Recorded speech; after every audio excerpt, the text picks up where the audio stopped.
going to go where few women have been before. That's right. Today she's going to take another step in that voyage and share with us her latest adventures in seeking out new frontiers. Take a look at this.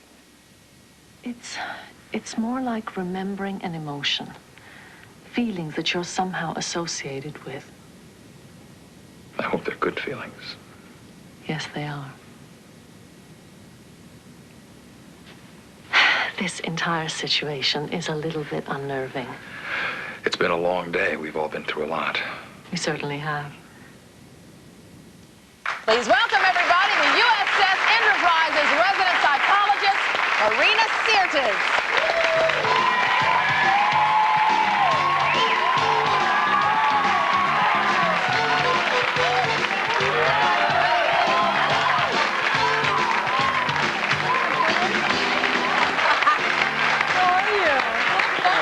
They think you're out of this world, honey. I think, was it the short skirt? Was that what did it? I don't know. It was great. What was Jay Leno looking at on you? Oh, yeah, Jay Leno was looking a bit further up.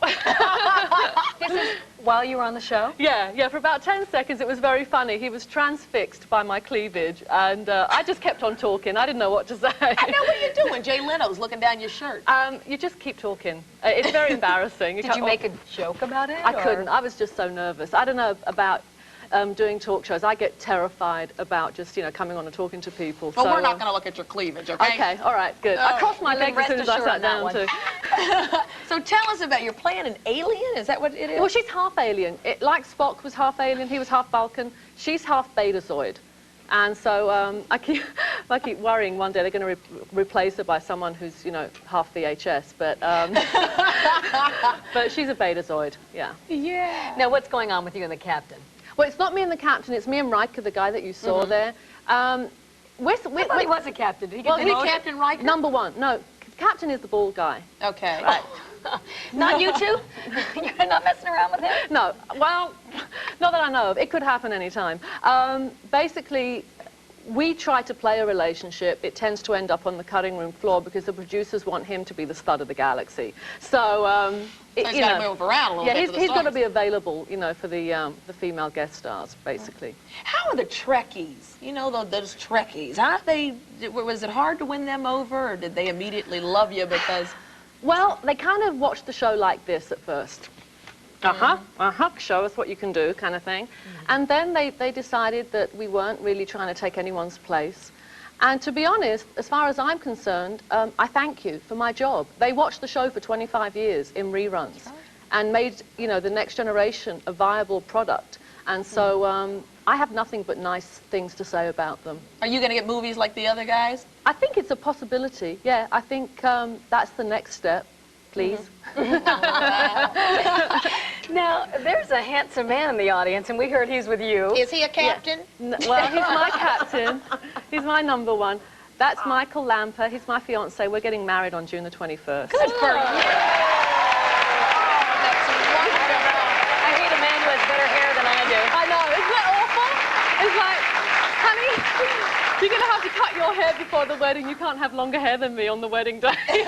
Are you doing a big wedding? Yeah, or? we're doing the whole thing. I've waited a long time, so I'm going to do the train and everything, yeah. Wow. Oh, that's great. So now, if you had to fill in this sentence, my biggest secret desire is to what? What would it be? My biggest secret desire? I think it would be, there's two. One is a career thing, one is a personal thing. The personal thing is to have a baby, and the career thing is to work with Robert De Niro. Wow. If you're watching, Bob. All right, I'm here, okay? Now, wait a minute. Okay, she wants a movie. She wants to work with Bob. She wants a baby. She wants to get married. No, that's fine. I'll be happy. Is it true that you also want to be a stand-up comic? I tried it.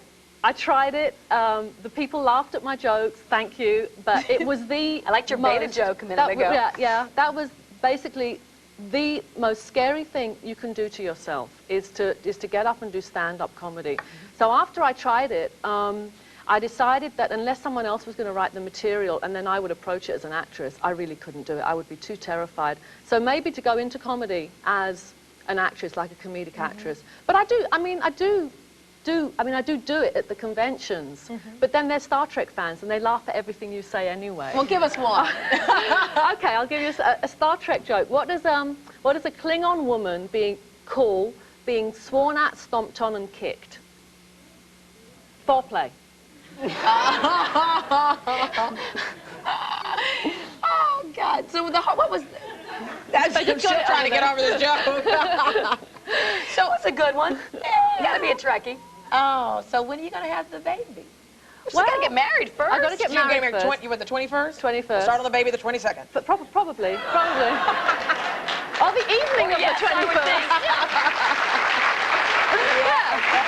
That's what you get the good lingerie for, right? Yeah, that's it. That's what you wear, the lingerie that you go to the bridal shower, isn't it, on that wedding night?